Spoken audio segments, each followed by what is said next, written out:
what she wanted to know are what are the most important scales that you think that she ought to work on a daily basis. Yeah. So actually, that's a pretty simple question.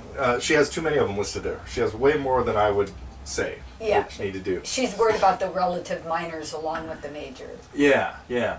And the place to start with this is really just the 5 major keys that we play in all the time on the guitar. Right. What are those? So,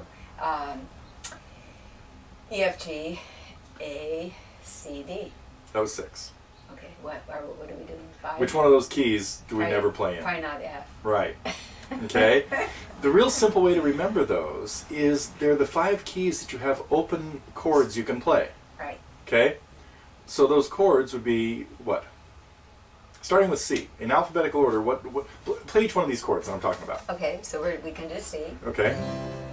And then we can do D. Okay. And then we can do E. Okay. We're going to ignore F, but we can do G. And then we can do A. That's it. Those 5 keys are the keys that you play in all the time, or that you commonly play in on the guitar. And frequently you'll capo them to put them into another real key, like into a different key, but those are the keys you're usually thinking in.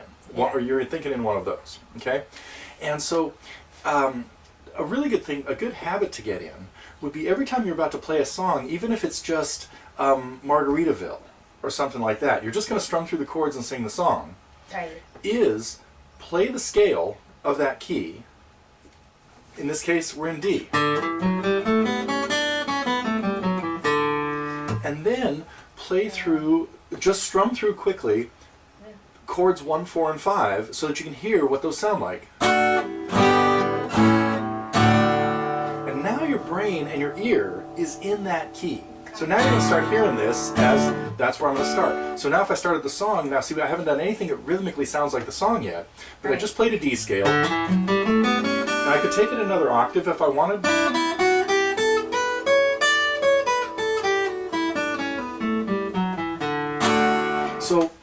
So every one of those scales you should have at least 2 octaves, where and in some of them the second octave is going to take you up the first string somewhere. Right. Okay?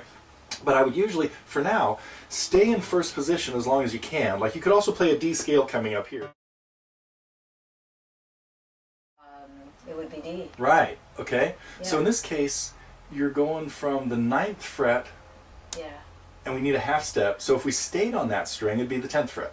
Right. But the 10th fret of that string, of the 6th string, is going to be the 5th fret of the next string. Right. Right? Right. Okay? So, by spreading our hand, by covering 5 frets, we're really only covering 4 different ones, but we are covering 5. But now, to go another fret from here, it's going to be on the next string. Right. So we needed a half step from here. It's going to be the same fret we started on there. And that's note 4. So where are notes 5 and 6?